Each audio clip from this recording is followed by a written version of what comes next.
अस्सलाम वालेकुम everyone. Last video में हमने complex number, conjugate of a complex number, modulus of a complex number, polar form और D मोवरेज theorem हमने पढ़ा था। तो आज हम के कुछ क्वेश्चन सॉल्व करके देखते हैं। तो फर्स्ट क्वेश्चन है हमारे पास 2 4 एंड -3 4। इसको हमने किस तरह सॉल्व करना है, इसको मल्टीप्लाई करना है और बाद में हमने इसका कंजुगेट लेना है। तो इसको हम इस तरह लिख सकते हैं, ये रियल पार्ट है तो ये 2 हो जाएगा और ये -3 है -3, और ये जो सेकंड पार्ट है वो हमारे पास इमेजिनरी पार्ट है तो हम इसको 4 आयोटा लिख लेते हैं, प्लस 4 आयोटा यहाँ पे भी आ गया। तो अब इस 2 को हमने इन सब के साथ मल्टीप्लाई किया तो 2 -3 प्लस 4 आयोटा, और यहाँ पे क्या आ गया +4 आयोटा -3 प्लस 4 आयोटा।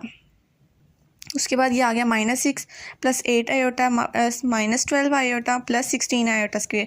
अब ये जो आयोटा स्क्वेयर है वो हमें पता है -1 हो जाता है, तो वो यहाँ पे हम माइनस आ जाएगा, प्लस आना है तो यहाँ पे क्या आ जाएगा माइनस। अब -6 प्लस 8 आयोटा -12 -16। अब ये जो आयोटा वाले इनको अलग कर देते हैं और जो रियल वाले हैं वो उनको अलग रख देते हैं, तो वहाँ पे क्या -6 -16 और ये 8 आयोटा -12 आयोटा, तो क्या आ गया -22 -4 आयोटा। अगर इसका कंजुगेट लें, इस स्टेप को छोड़ दें, यहाँ पे देखिए कंजुगेट लें तो हमने आयोटा वाली को ही बस चेंज करना होता है इसका साइन, तो क्या आएगा प्लस आ जाएगा। अगर यहाँ पे इसके नीचे कुछ होता, मतलब अगर ये 1/, फॉर्म में होता, मतलब 1/, -22 -4 आयोटा होता, तो फिर हम ये वाले स्टेप को करते, ये इसको नहीं करना, बस ये बस इसका आंसर है। ठीक है, उसके बाद सेकंड क्वेश्चन है z is equal to -3 iota. उन्होंने कहा है कि फाइंड मॉडुलस। इसका मॉडुलस क्या होता है, मतलब डिस्टेंस फाइंड करना है। डिस्टेंस कहाँ से फाइंड करना है, अगर आपने ग्राफ बनाया तो ओरिजिन से जो हमारे पास पॉइंट आया कम्प्लेक्स नंबर का, वहाँ तक इसको डिस्टेंस फाइंड करना है, तो इसको इससे z से रिप्रेजेंट करते हैं और साइड पे इसके बार लगा देते हैं। ठीक है, तो अब इसका फॉर्मूला क्या है, a² + b² और उसका अंडर रूट। अब a तो हमारे पास कुछ है ही नहीं, ठीक है, तो हम उसको 0 लिख देंगे। अब b जो है हमारे पास क्या है -3, तो हम यहाँ पे आयोटा नहीं लिखना, -3 का स्क्वायर ले लेंगे तो 0 + 9 क्या आया हमारे पास 9, और 9 का अंडर रूट लेंगे तो हमारे पास क्या आ गया 3। ठीक है, इसके बाद है हमारे पास z² + z बार का स्क्वायर। मतलब फर्स्ट करें, हमारे पास z जो है वो a + b आयोटा, हम इसको x + y आयोटा भी लिख सकते हैं। ठीक है, उसके बाद z बार जो है हमारे पास क्या है a - b आयोटा। तो अब इनको हमने प्लस करना है, तो हमारे पास क्या आंसर आता है हमने ये देखना है। तो इसको a + b आयोटा कर दिया, मतलब इसका कंजुगेट लिया तो यहाँ पे माइनस आ गया। ठीक है, और इसका यहाँ पे साथ में लगा दिया प्लस और इसको लिख दिया। अब ये हमारे पास फॉर्मूला होता है, हमें पता है a² + b का होल स्क्वायर क्या होता है, a² + b² + 2ab। तो यहाँ पे a² आ गया प्लस b² और प्लस 2ab, साथ आयोटा था ना b के साथ, तो फिर यहाँ पे भी आयोटा आया, बीच में साइन प्लस का, और यहाँ पे a² - 2ab आयोटा और प्लस b² आयोटा स्क्वायर। ठीक है, उसके बाद अब ये जो है +2ab आयोटा और यहाँ पे -2ab आयोटा, ये दोनों कैंसिल हो रहे हैं, तो हम इसको कैंसिल कर देंगे। हमारे पास क्या बचा, a² + a² 2a² - 2b²। ठीक है, तो यहाँ पे कॉमन ले लेंगे 2 और फिर हमारे पास आंसर आ जाएगा। उसके बाद हमारे पास क्वेश्चन है -1 और -21/2 की पावर है, तो इसका कैसे सॉल्व करेंगे। -1 है, इसको इस तरह रहने देते हैं। अब यहाँ पे ये जो -1/2 है ना, यहाँ पे इसको 1/2 है, इसको ऐसे लिख देते हैं, और बीच में क्या बचा -21, मतलब -21 की से मल्टीप्लाई करेंगे तो हमारे पास क्या आएगा -21/2, तो हम इसको इस तरह लिख देते हैं। ठीक है, इसको हम इसी तरह लिख देते हैं। अब ये जो -21 है, ये अगर नीचे जाएगा डाउनवर्ड फॉर्म में तो क्या आ जाएगा 1/21। ठीक है, उसके बाद अब वो जो है था 21 था ऑड नंबर, तो उसका फिर वो माइनस उसके अंदर ही रहा। ठीक है, अगर वो 20 होता ना तो फिर वो माइनस ख़त्म हो जाना था। ठीक है, तो अब हमारे पास क्या आया आयोटा और यहाँ पे -1। अब ये जो माइनस है वो ऊपर जाके मल्टीप्लाई हो जाएगा, तो माइनस आयोटा आ जाएगा। इसी तरह हमारे पास अगर क्वेश्चन है I1087, तो अब इसको हमने एक को आयोटा को अलहदा लिखना और एक आयोटा को मतलब बाकी सारे आयोटा को वैसे 1086 हमारे पास एक अगर माइनस करेंगे तो वहाँ पे चला गया। अब अगर 1086 को डिवाइड करेंगे 2 से तो हमारे पास आंसर आएगा 543।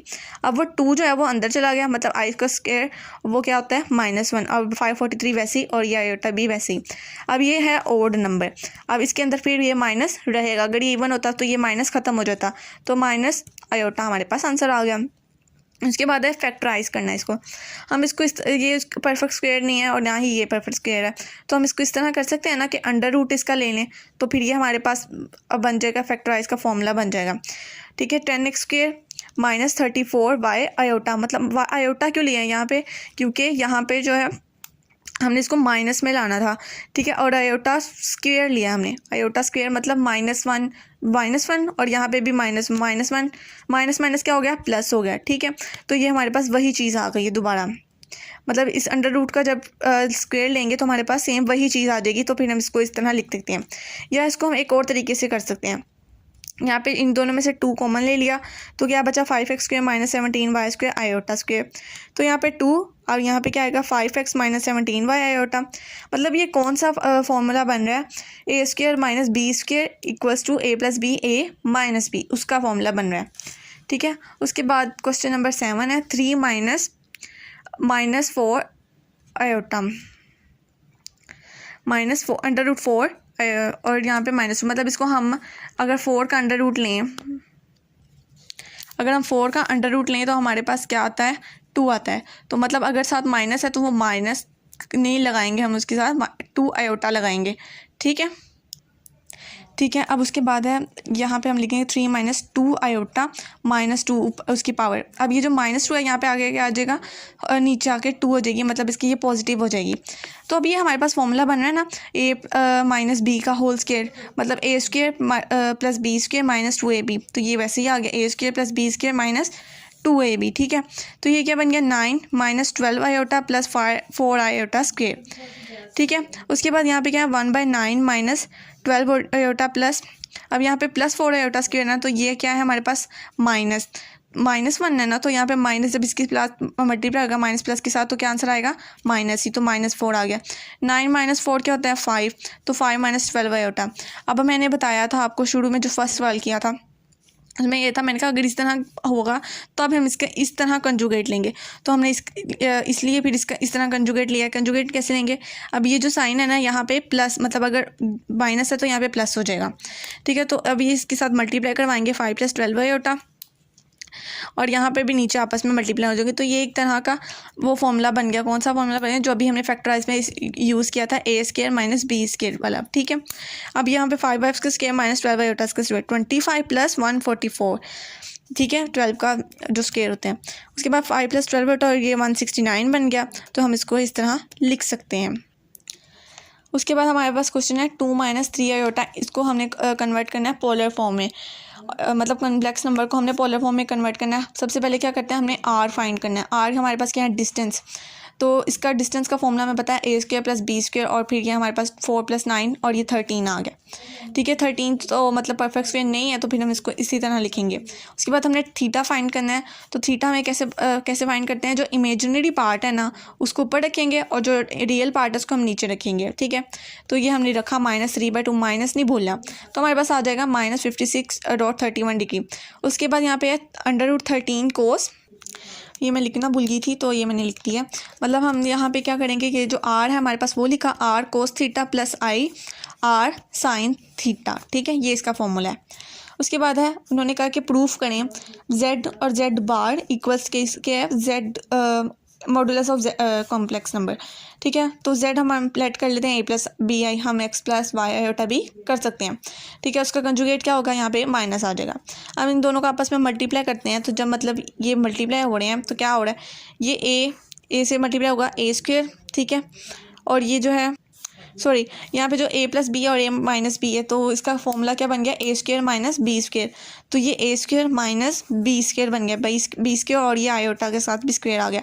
तो ये क्या बन जाएगा -1। तो यहाँ पे माइनस पहले से ही था, तो यहाँ पे क्या बन जाएगा प्लस, तो a² + b²। अब अगर हम उन्होंने कहा कि इसका स्क्वायर आएगा, तो अब हम इसका उन्होंने जब z का modulus modulus of complex number है ना, वो हमारे पास क्या है, ये है उसका फॉर्मूला। अगर हम इसका मतलब इसको हम इक्वेशन नंबर 1 दे देते हैं, ठीक है। और इसको हम जब स्क्वायर करेंगे तो हमारे पास क्या आ जाएगा, इसका यही आंसर आ जाएगा a²+, तो ये प्रूव हो गया, मतलब ये इसके बराबर हो गया। उसके बाद modulus of a complex number और conjugate of a complex number की डेफिनेशन है। Modulus of a complex number की सेम वही है कि जो नंबर होता है वो डिस्टेंस है ओरिजिन से ग्राफ की तरफ, ठीक है। और वो ये रिप्रेजेंट क्या करता है, साइज़ और मैग्नीट्यूड रिप्रेजेंट करता है, और ये इसका फॉर्मूला है, ठीक है। उसके बाद कंजुगेट नंबर की कंजुगेट ऑफ कम्प्लेक्स नंबर की डेफिनेशन क्या है कि उसका साइन चेंज हो जाता है, मतलब आयोटा वाली जो इमेजिनरी पार्ट है उसका साइन चेंज हो जाता है।